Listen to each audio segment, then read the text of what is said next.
உருட்டு உருட்டு உருட்டு செக்கில ஆட்டின சுத்தமான உருட்டு. வாழ்ந்தாலும் ஏசும் தாழ்ந்தாலும் ஏசும் வையகம் இது தானடா, வையகம் இது தானடா. வாழ்ந்தாலும் ஏசும் தாழ்ந்தாலும் ஏசும். அது மாதிரிதான் ஒரு மனுஷன் உதவி செஞ்சான்னு வச்சுங்களேன், பீலா ஒருக்கா செய்யறான்ப்பா அப்படின்னு மாதிரி சொல்லுவோம். உதவி செய்யறேன்னா 10 பைசா உதவி செய்யறான் நம்பர் கஞ்சப்பை அப்படின்றோம். அது மாதிரிதான் இப்ப கேபி பாலா, லாரன்ஸ் இவங்கெல்லாம் வந்து உதவி செய்யறாங்க. உதவி செய்யறது வந்து இவங்க வேணும்னே செய்யறாங்க, இல்ல இது உண்மையா பொய்யா அப்படின்ற மாதிரிலாம் நிறைய பேர் விவாதம் பண்றாங்க. உதவி செய்யறதுன்றது எப்படின்னா அது ஒரு இயல்பு, மனிதனுடைய ஒரு சிலருக்கு மட்டுமே இருக்கிற ஒரு இயல்பு. எல்லாருக்கும் அது வரவே வராது. இப்போ தேவைக்காக உதவி செய்யறதுன்னு ஒண்ணு இருக்கும். இவனுக்கு ஏதோ ஒண்ணு தேவைப்படுது, அதனால உதவி செய்யறான், அது ஒண்ணு இருக்கும். உதாரணத்துக்கு ஒரு நடிகர் அரசியலுக்கு வராருன்னு வச்சுங்களேன், 10வது 12வது படிச்ச பசங்களுக்கு நோட்டு புக் வாங்கி கொடுக்கறது, சால்வை போடுறது, செயின் போடுறது, மோதிரம் போடுறது, இந்த மாதிரி கூத்தெல்லாம் நடக்கும். இதெல்லாம் என்னன்னா நாளைக்கு நம்ம வாக்கு வங்கிக்காக இன்னைக்கு 17 வயசுல இருந்து 18 வயசு ஆகிற பசங்க, அடுத்தது 18 வயசு ஆக போற பசங்களால கவர் பண்றதுக்காக நம்ம பண்ற ஒரு மட்டமான அரசியல். அதை விட்டுருங்க. இதுல எதிர்பார்ப்போட செய்யறது இந்த உதவி, எதிர்பார்ப்பே இல்லாம செய்யறது, ஆனா அதுக்கு பேர் தான் உதவின்ற பேர். அது இயல்புலே வரணும், அது வந்து சொல்லிலாம் வராது. இப்ப கேபி பாலா உதவி செய்யறது வந்து கேமராவோட போறாரு, அவரு கேமராவோட போயிட்டு எடுத்து எடுத்து போட்டுக்கிறாரு, அவர் வந்து பீலா விடுறாரு, அவர் விளம்பரத்துக்காக செய்யறாரு அப்படின்னு சொல்றாங்க. லாரன்ஸ் சாரு அந்த மாதிரி தான் சொல்றாங்க. சில பேர் அவர் போன் அடிச்சு அவர் எடுக்கல, இதெல்லாம் பொய் அப்படின்ற மாதிரி சொல்றாங்க. விளம்பரத்துக்காக உதவி செய்யறாரு அப்படின்னா செய்யட்டுமே, விளம்பரத்துக்காக உதவி செய்யட்டுமே, இதுல என்ன தப்பு இருக்குது? சாதாரணமா இப்ப நம்ம அந்த யூடியூப்ல, ஃபேஸ்புக்ல, இன்ஸ்டாகிராம்ல நம்ம வந்து ஷார்ட்ஸ் பார்த்துட்டு இருக்கும்போது ஃபாரினர் என்ன பண்றா, யாரோ ஒருத்தரை போய் திடீர்னு வந்து ஷாக்கா திடீர்னு ஒரு பெரிய உதவி செஞ்சு அவங்களோட வாழ்க்கை தரத்தை உயர்த்திடுறான். அது ஒரு பெரிய விஷயமாயிடுது. நமக்கும் அந்த பேக்ரவுண்ட் மியூசிக் எல்லாம் கேட்ட உடனே அழுகு வந்துடும். அது மாதிரி நிறைய வீடியோஸ் பார்த்து நம்ம அழுதுருக்கோம். ஒருவேளை அதை பார்த்து இன்ஸ்பயர் ஆகி பண்ணாரான்னு தெரியல. இவர் கேமராவோட போறாரு, பண்றாரு. அந்த உதவி செய்யறதுல விளம்பரம் இருந்தா இருக்கட்டும், அது என்ன தப்பு இருக்குது? ஒரு மனுஷன் தான் சார்ந்த தொழில தன்னை நிலைநிறுத்திக்கிறதுக்காக சில விஷயம் பண்றாங்க. ஒரு ஹீரோ இருக்கிறாங்க, தன்னை நிலைநிறுத்திக்கிறதுக்கு என்ன பண்றாங்க, கிளாமர் சீன் வேணும் வச்சுக்கிறாங்க. பக்கத்து ஸ்டேட்ல இருந்து யாராவது கூட்டு வந்து நடிக்க வச்சுக்கிறாங்க, அவங்களோட மார்க்கெட்டை தக்க வச்சுக்கிறதுக்கு. அடுத்த ஸ்டேஜ் போறதுக்கு ஒரு நடிகன் அரசியலுக்கு போகணும். அப்ப அரசியலுக்கு போறதுக்கு என்ன பண்ணணும்? ஃபர்ஸ்ட் நமக்கு இப்ப ஆட்சியில் இருக்கிறவங்கள்ட்ட சண்டை போடணுமா? அது அப்படி கிடையாது. ஒரு நடிகன் அரசியலுக்கு போறதுக்கு முன்னாடி அதுக்கு முகாந்திரமா என்ன பண்றான், அவன் சின்ன சின்ன சேட்டையை பண்றான். அது என்ன சேட்டை? மக்களுக்கு உதவி செய்யறது. அவர் வந்து இளைஞர்களுக்கும் மற்றவங்களுக்கும் உதவி செய்யறாங்க. 10வது 12வது படிச்ச பசங்களுக்கு புக்கு கொடுக்கறது, நோட்டு, பென்சிலு, ரப்பர் எல்லாம் கொடுக்கறது. அப்போ ஒரு நடிகன் அரசியலுக்கு வர்றதுக்காக அவன் உதவின்ற ஒரு ஆயுதத்தை கையெழுறான். ஆனா இப்ப கேபி பாலா மாதிரி ஆட்கள், லாரன்ஸ் மாதிரி ஆட்கள்லாம் என்ன பண்றாங்க, உதவி செய்யறது இயல்பு. ஏன்னா இவங்கெல்லாம் வந்து ஒரு காலத்துல உதவி எதிர்பார்த்து காத்துக்கிட்டு இருந்தவங்க, கஷ்டப்பட்டு வந்தவங்க. அப்ப அந்த உதவியோட அந்த அந்த வழிபடுத்தம் என்னன்றது அவங்களுக்கு தெரியும். அப்ப அந்த உதவியை என்ன பண்றாங்க, வெளியே போய் செய்றாங்க. அதை வந்து கேமரா வச்சு படம் பிடிக்கிறாங்க, போட்டுக்கிறாங்க. இப்ப உங்க படம் பிடிக்கிறதுல ஒரு வியாபாரம் இருக்கு இருக்கட்டும், உள்நோக்கம் இருக்கட்டும். அப்ப வந்து ஒரு காமெடி ப்ரோக்ராம்ல நடிக்க வந்த பையன் அந்த காமெடி ப்ரோக்ராம் இருந்து அப்படியே அழிஞ்சு போயிடணுமா? அவன் ஒரு படி முன்னேறி சினிமாவில் சாதிக்கணும். அந்த சாதிக்கிறதுக்கு இந்த மாதிரி விஷயங்கள் பயன்படுத்தும் நினைச்சு எடுத்தா கூட எடுக்கட்டுமே. நான் உதவி செய்யறேன், என்ன நீங்க சினிமாவில் கொஞ்சம் அங்கீகரிங்க, எனக்கு சில வாய்ப்புகள் கொடுங்க, நான் கதாநாயகன் ஆகிறேன், ஆகட்டும்ன்றேன். ஆகி ஜெயிக்கட்டும், ஜெயிக்கிறாப்புல இல்லை ஒரு 10 படம் நடிக்கட்டும். 1,00,000 சம்பாதிக்கிற ஒரு ஒரு பையன் வந்து 30,000 செலவு பண்றாப்புல, உதவி செய்யறாப்புல. ஒரு 10,00,000 சம்பாதிக்கட்டும், 3,00,000 உதவி செய்ய போறாப்புல. 1 கோடி சம்பாதிக்கட்டும், ஒரு 30 லட்சம் 20 லட்சம் உதவி செய்ய போறாப்புல. அதை வீடியோ இருக்கட்டும், போடட்டும். ஒரு உதவி செய்யறத இந்த வலதுகை கொடுக்கறது இடதுகை தெரியக்கூடாதுல, அது ஓகே தான். ஆனா இந்த மாதிரி விஷயங்கள்ல செய்யும் போது 10 பேர் பார்த்து அதை பார்த்து மண்ணுறதை செஞ்சானே சந்தோஷம் தானே. இந்த உதவி செய்யற வீடியோக்கள் மூலமா மக்கள் மனசுல இடம் பிடிச்சி சினிமாவில நம்ம ஒரு நல்ல நிலைமைக்கு வருவோம் நினைச்சா கூட அதுல என்ன தப்பு இருக்கு?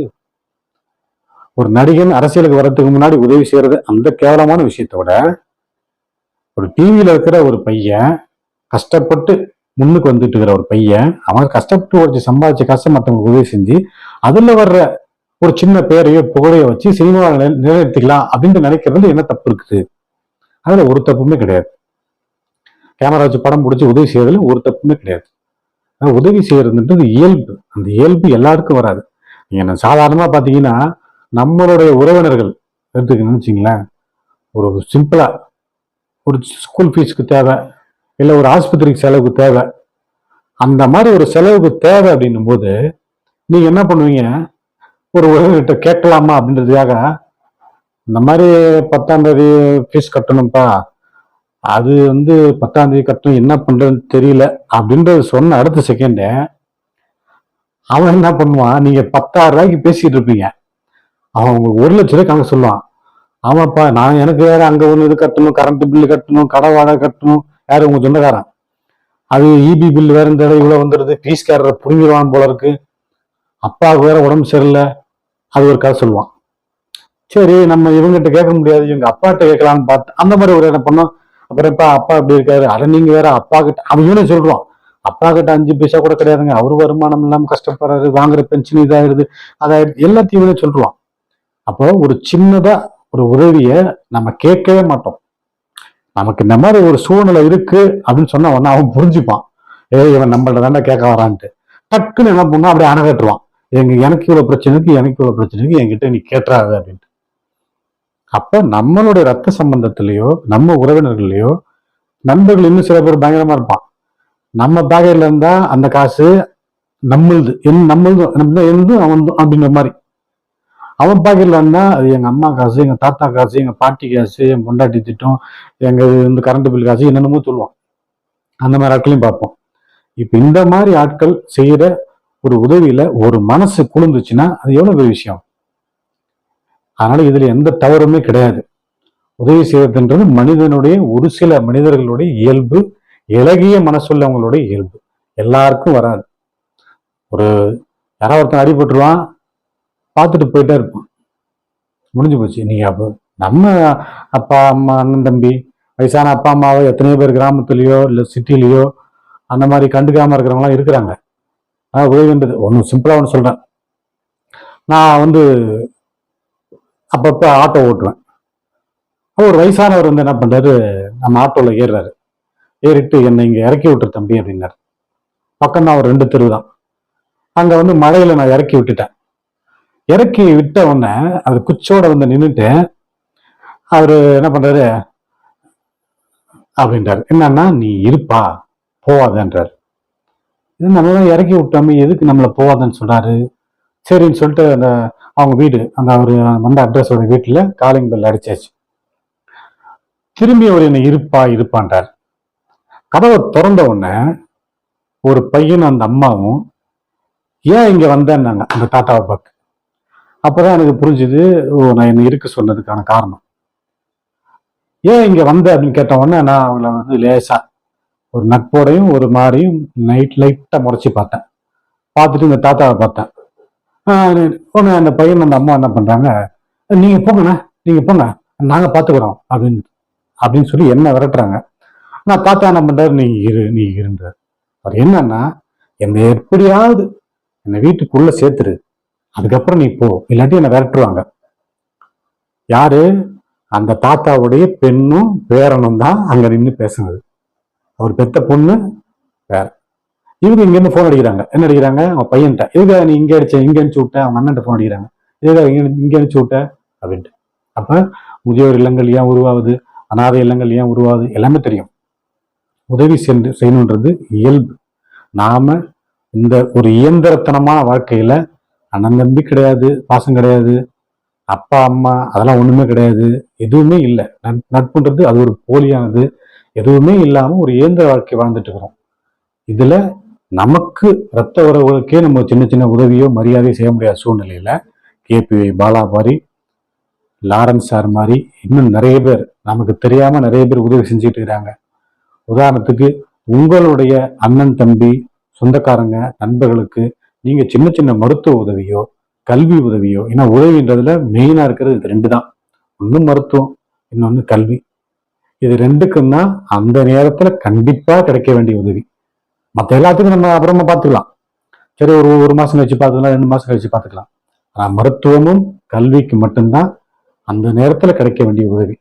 இந்த 2 உதவியும் செய்யற ஒவ்வொருவரும் நீங்க KPY பாலாவுக்கு சமம், லாரன்ஸுக்கு சமம், நீங்க அன்னை தெரசாவுக்கு சமம். அதனால உதவி செய்யறது இயல்பு. எல்லாரும் உதவி செய்யுங்க. கேமரா வச்சு உதவி செய்யறதுல ஒரு குற்றமும் கிடையாது. 10 பேர் பார்த்து அதன் மூலயமா அவன் நம்மளும் செய்யலாம்னு செய்யட்டும். அதனால 10 பேர் பயனடைஞ்சாங்களா, அதுதான் முக்கியமே தவிர விளம்பரம் இருக்கட்டும். இது மூலயமா KPY பாலா மேலும் பல முன்னேற்றத்தை கண்டு நல்லபடியா சினிமாவில் ஒரு நல்ல நிலைமைக்கு நல்லா சம்பாரிச்சு இன்னும் நிறைய பேருக்கு செய்யணும். ஒரு முன்னுதாரணமா இருக்கணும். நன்றி, வணக்கம்.